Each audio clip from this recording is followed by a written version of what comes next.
Hi everyone, welcome to our YouTube channel Shivasvi vlogs. ఇది Shiva birthday night vlog అండి. Actually నేను 6:30కి వచ్చేస్తాను ఆఫీస్ నుంచి. శివ వచ్చేసరికి లేట్ అవుతుంది, 9:30, ఒక్కొక్కసారి 10కి కూడా వస్తారు.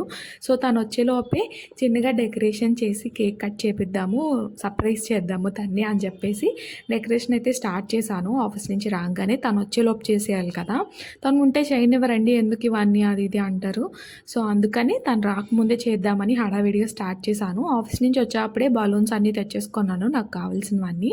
ఫస్ట్ అయితే బలూన్స్ అన్నీ బ్లో చేసేసి వాల్ మీద చాక్ పీస్తో హార్ట్ షేప్ డ్రా చేసుకున్నానండి. 2-in-1 టేప్తో డ్రా చేసుకున్నట్టే స్టిక్ చేసేసాను బలూన్స్ అన్నీ. కొంచెం షేప్ అటు ఇటుగా వచ్చింది. యాక్చువల్గా నాకు ఫింగర్ కట్ అయిందండి ముందుడే. సో బలూన్స్ ముడివేయడానికి 2-in-1 టేప్ స్టిక్ చేయడానికి కొంచెం ఇబ్బందిగా అనిపించింది. చిన్న బ్యాండేజ్ ఉంది వేలికి. సో కొంచెం అటు ఇటుగా ఉన్నా ఓకే, టైం కూడా అయిపోతుందని చెప్పేసి అలానే చేసేసాను. అండ్ బలూన్స్ అన్నీ 2 రోస్‌గా స్టిక్ చేసుకున్నానండి. అండ్ మిడిల్‌లో అయితే మెటాలిక్ బలూన్స్ హార్ట్ షేపే మా యానివర్సరీ అప్పుడు డెకరేషన్ చేసినవి అవి ఉంటే అవి స్టిక్ చేసేసాను. అండ్ బలూన్స్ షేప్‌లోనే లైట్స్ అయితే అంటించాను. అవి దివాళీకి తీసుకున్నవి ఆల్రెడీ నా దగ్గర ఉన్నాయి. స్పెషల్‌గా ఇప్పుడైతే ఏం తీసుకోలేదండి, అన్నీ ఇంట్లో ఉన్నాయి. బలూన్స్ ఒక్కటే తీసుకున్నాను ఇప్పుడు. అండ్ రోజ్ పెటల్స్‌తో హ్యాపీ బర్త్డే అని అయితే కింద రాశాను. పైన ఎలాగో బర్త్డే బ్యానర్ పెట్టలేదు కదా, సో అందుకని కింద ఇలా రాశాననమాట. అండ్ చామంతి పూలతో సైడ్ కూడా ఇలా ఫ్లవర్స్ లాగా పెట్టేసి వాటి మధ్యలో క్యాండిల్స్ పెడదామని నేను ప్లాన్ చేసుకున్నాను. డెకరేషన్ అయితే నీట్‌గా, సింపుల్‌గా వచ్చిందండి. ఇదంతా ఎందుకు ఎక్స్‌ప్లెయిన్ చేస్తున్నానంటే ఎవరైనా సర్ప్రైజ్ చేయాలన్నా, చిన్న బర్త్‌డే డెకరేషన్ చేయాలన్నా యూజ్ అవుతదని చెప్తున్నాను అంతే. డెకరేషన్ అంతా అయిపోయిన తర్వాత ఫ్రెష్ అయిపోయాను. శివ కూడా ఆఫీస్ నుంచి 9:30కి అలా వచ్చేసారు. తనని బెడ్‌రూమ్‌లోనే ఉండమని చెప్పేసి తనకి డిన్నర్ పెట్టి తనని కూడా ఫ్రెష్ అవ్వమన్నాను. తను ఫ్రెష్ అయ్యి డిన్నర్ చేసిన తర్వాత కొంతసేపు వెబ్ సిరీస్ చూసాము. దాని తర్వాత ఎగ్జాక్ట్‌గా 12:00కి నేను వచ్చి క్యాండిల్స్ అవన్నీ వెలిగించేసి తనని పిలిచాను కేక్ కట్ చేయడానికి. తనకైతే ఐడియా ఉందండి నేనేదో చేస్తున్నానని చెప్పేసి. అంటే హాల్లోకి రావద్దు, బెడ్‌రూమ్‌లోనే ఉండు అని మనం చెప్తుంటే తెలీదా మాత్రం తెలుస్తది కదా. సో తనకి ఐడియా ఉంది చేస్తానని. యాక్చువల్‌గా లాస్ట్ ఇయర్ కూడా ఇలానే చేశాను. సో ఏదో చేస్తున్నానని ఐడియా ఉంది కానీ ఏం చేస్తున్నానో తెలీదనమాట. సో అందుకే రియాక్షన్ కూడా కొంచెం అటు ఇటుగానే వచ్చింది. యాక్చువల్‌గా తనకి ఇవేం నచ్చవండి, నాకిష్టం ఇలా చేయడం. సో అందుకనే నేను చేశాననమాట. చూడండి, ఇది అయితే లైట్స్ వేయకుండా తీశాను చిన్న క్లిప్. బావుందా? కామెంట్ చేయండి మీకు డెకరేషన్ నచ్చినట్టయితే. అండ్ చిన్నపిల్లలాగా బర్త్‌డే ఏంటి అని అనిపించొచ్చు. బట్ నాకైతే నెసెసరీ అనిపిస్తది. నాకు సెలబ్రేషన్ చేసుకోవడం అంటేనే ఇష్టం. సెలబ్రేషన్స్ అంటేనే ఇష్టం.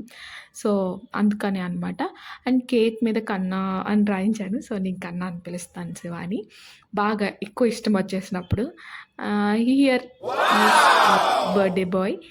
చూడండి తన reaction.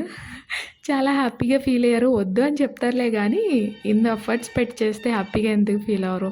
Actually he is happy. అంటే నా ఎఫర్ట్స్‌కి. చూడండి తన రియాక్షన్. చిన్నపిల్లలాగా బర్త్‌డే సెలబ్రేషన్ ఏంటి అది ఇది అనిపించొచ్చు కొంతమందికి. బట్ 365 డేస్ వర్క్, ఆఫీసు, ఇంట్లో ఇష్యూస్, ఫైనాన్షియల్ ఇష్యూస్, ఏవేవో ఇష్యూస్‌తో బిజీగా ఉంటాము. బిజీ లైఫ్‌లో. సో మనకై మనం కేటాయించే టైము ఇవే. అంటే స్పెషల్ డేస్, ఫెస్టివల్సే. సో అవి కూడా సెలబ్రేట్ చేసుకోకపోతే ఇంకెందుకండి. సో మనకిష్టమైన వాళ్ళని స్పెషల్‌గా ఫీల్ చేయడానికి, ఓకే నువ్వు నా లైఫ్‌లో ఇంపార్టెంట్, చాలా స్పెషల్ అని ఎక్స్‌ప్రెస్ చేయడం అనమాట. ఎక్స్‌ప్రెస్ చేయకుండా ఎలా అయినా ఎలా తెలుస్తది, ఎవరికైనా ఎలా తెలుస్తదండి. అండ్ కొంతమంది అనొచ్చు సినిమాటిక్‌గా, ఏంటి నువ్వు నా లైఫ్‌లో ఉన్నంత అంటే ప్రతి మూమెంట్ హ్యాపీ మూమెంటే అది ఇది అని చెప్పేసి అలా ఏమి ఉండదండి. బిజీ లైఫ్‌లో మనం మర్చిపోతాము నువ్వు స్పెషలే అని ఎక్స్‌ప్రెస్ చేయడం గూడా. సో ఇదైతే నెసెసరీ అనిపిస్తది. అంటే ఇది నా ఒపీనియను. కొంచెం ఎక్కువ మాట్లాడుతున్నాను కదా. Okay, end of this section. Cake cut చేసేసాము మంచిగా. శివకైతే నచ్చింది సర్ప్రైజ్. అండ్ గిఫ్ట్స్ వస్తే అమెజాన్‌లో ఆర్డర్ చేశాను. ఇద్దరం ఒకటే అమెజాన్ ప్రైమ్ వాడతాము. సో తనకి తెలుసు నేనేం ఆర్డర్ చేశానో కూడా. కొంచెం బ్యాడ్ సర్ప్రైజ్ ప్లానింగ్ అనమాట. నెక్స్ట్ టైమ్ నుంచి కొంచెం జాగ్రత్తగా ఉండాలి. అండ్ ఎక్స్‌పెన్సివ్ గిఫ్ట్స్ ఏమి కాదండి. శివ ఎప్పుడు చెప్తారు నాకు ఎక్స్‌పెన్సివ్ గిఫ్ట్స్ ఎందుకు డబ్బులు వేస్ట్. మనకి ఏది నీడ్ అయితే అదే కొనుక్కోవాలి అని చెప్పేసి. అంటే తన మైండ్ సెట్ అలాగా. నేనైతే అలా కాదండి. నాకు ఏది కావాలంటే అది అడిగి కొనిపించేసుకుంటాను బర్త్‌డేకైనా, యానివర్సరీకైనా. తనకైతే అవసరం ఉన్నాయే కొనాలి అని అంటారు. సో, అలాగే తన క్యాజువల్ షూస్ ఆఫీస్‌కెళ్ళి పాడైపోయినాయి. సో, షూస్ అండ్ గ్లాసెస్ తీసుకున్నాను. బైక్ మీద వెళ్ళొస్తుంటారు కదా! సో యూజ్ అవుతాయని చెప్పేసి 2 తనకి నచ్చాయి. అండ్ ఈ అన్బాక్సింగ్ వీడియో కూడా నేను సెపరేట్‌గా వ్లాగ్ షూట్ చేశాను. వాటిల్లో చెప్తాను డీటెయిల్స్ అన్నీ. అండ్ ప్రైజెస్ అయితే చెప్పలేదు. శివ గిఫ్ట్ కదా! సో, మీకు కావాలంటే కామెంట్ చేయండి. నేను డైరెక్ట్‌గా మీకు లింక్ ఇచ్చేస్తాను కామెంట్స్‌లో. ఇక్కడైతే శివ అన్బాక్సింగ్ చేస్తున్నారు. సరిపోతాయో లేదో అని చిన్న డౌట్ ఉండిందండి. బట్ తనకైతే బానే ఫిట్ అయ్యాయి షూస్, గ్లాసెస్ కూడా. అండ్ నెక్స్ట్ డే ఎలా స్పెండ్ చేసామో అనేది అది కూడా సెపరేట్ వ్లాగ్ షూట్ చేశాను. అది కూడా పోస్ట్ చేస్తాను నెక్స్ట్ 1, 2 డేస్‌లో. చూడండి తన రియాక్షన్. గిఫ్ట్స్ ఒద్దు, సెలబ్రేషన్ ఒద్దు అని అందరూ పైకన్నా లోపలైతే ఎంజాయ్ చేస్తారు ఖచ్చితంగా. కదా! మీకు కూడా అలా ఎప్పుడైనా అనిపించిందా? ఈ వీడియోకి ఇంతే అండి. Thanks for watching. Meet you on next video. Bye.